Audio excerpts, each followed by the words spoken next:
The internet has been awash recently with the great news of the launch of the long-awaited James Webb Telescope on Christmas Day 2021. This beautiful piece of science equipment is now on its way to L2 or Lagrange point 2, a place where the gravitational attraction of the Earth and the Sun roughly cancel each other out, keeping the satellite stable as it peers deep into the universe to find out super interesting stuff that has been hidden away from us for many years deep in the infrared spectrum.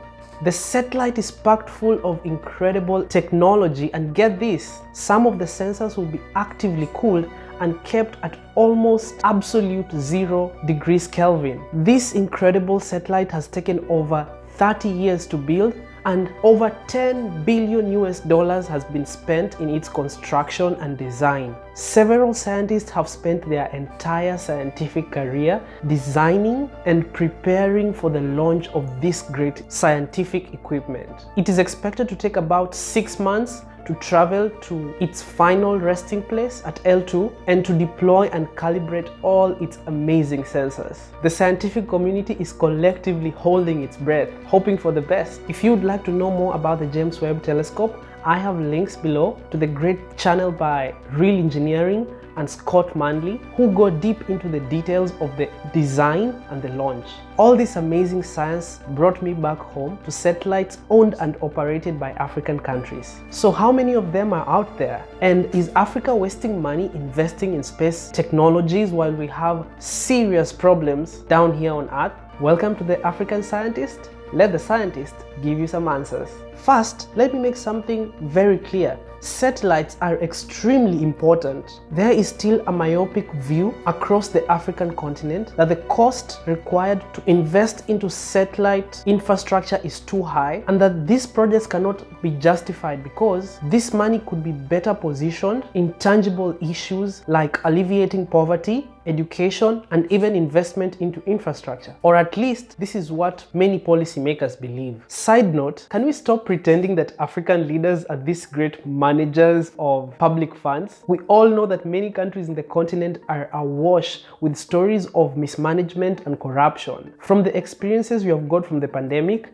I honestly believe that politicians cannot make the right science decisions for Africa. And for the love of all that is good, can we stop equating politicians to leaders? Politicians are selfish, career-oriented individuals whose only interest is themselves, while leaders are actually after the interest of our collective good. We need better leaders in Africa. Full stop. End of rant. If you are using a phone, or if you have used an ATM machine or checked the weather recently, then you are directly relying on space technology to do these things. For national prosperity, national security, and human prosperity, Africa needs to invest heavily in satellite technologies. Let me give you a few examples to put things into context. In 2019, Rwanda launched its first low-altitude satellite by the name Erekezo. This satellite helped thousands of students in remote areas to access broadband speed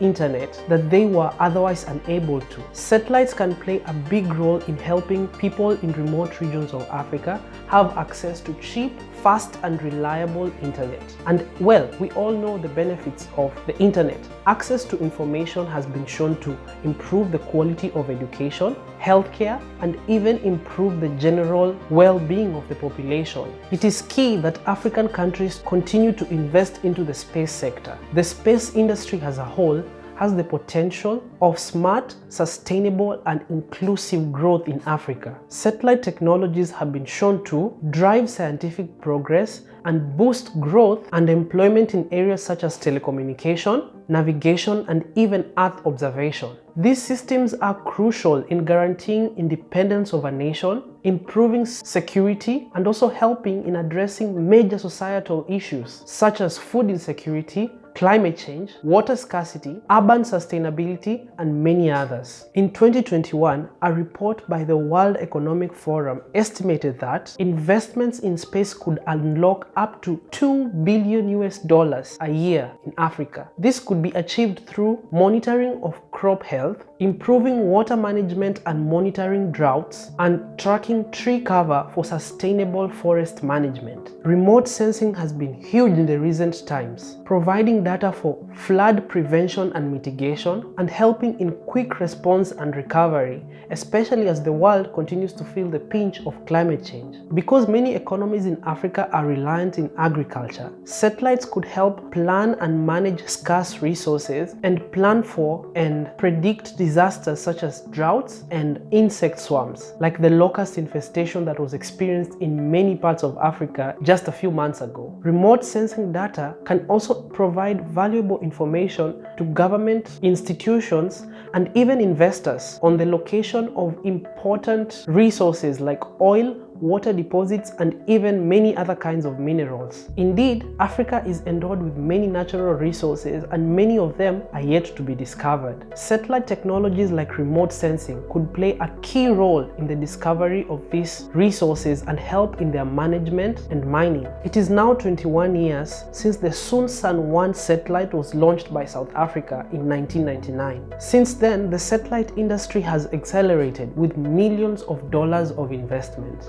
In fact, in just the last 4 years, over 20 satellites have been launched by African nations, bringing the total number of satellites launched and controlled by African nations to about 41. Egypt leads the way with 9 satellites, South Africa has 8, while Algeria has 7. Nigeria has 6, while Morocco has 3. Ghana, Sudan, Angola, Kenya, Ethiopia, Rwanda, and Mauritius all have 1 satellite. To this total, we can add 3 geotelecommunication satellites that are multinational projects. 2 of them were launched under an agreement by RASCOM, the Regional African Satellite Communication Organization. Did you know that such an organization existed? I didn't. This organization represents the interest of 44 African nations and operates the first African telecommunication satellite that covers the entire continent. Countries like Nigeria, South Africa, and Egypt are building infrastructure for the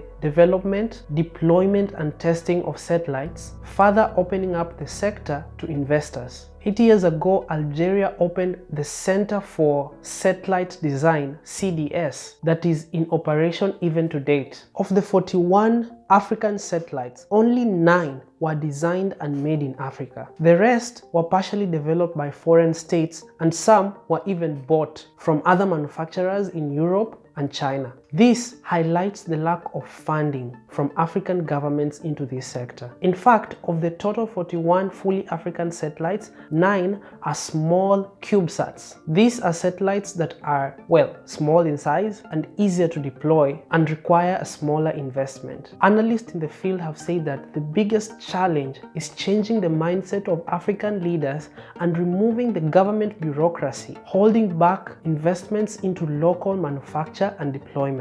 I fully believe that if African scientists are given the chance to design, make, and deploy satellites for Africa, they would do a better job than anyone else would, because they understand the problems and the needs of Africa. Many satellites have long service lives of up to 50 years, meaning that an investment today will pay for itself multiple times over by enabling African governments and African scientists have access to information that would otherwise have to be bought from outside entities, like has been the case in the past. So what is your opinion in your country investing in satellite technologies to empower you and future generations? Let your voice be heard in the comments below. While you're there, remember to hit the subscribe button, because we here at the African Scientists have great plans for the new year. A lot of great new wonderful content covering every area of science in Africa. And we are planning to invite guests to the show too. So subscribe so that you don't miss out.